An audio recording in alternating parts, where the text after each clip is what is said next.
yan. Nung una ang tanong, bakit ang tagal? Dumating ng tao na sa akin ay magmamahal.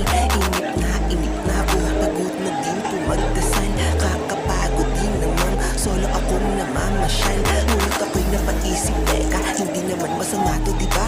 Ang ating araw ay mas tahimik kung nabubuhay tayo mag-isa.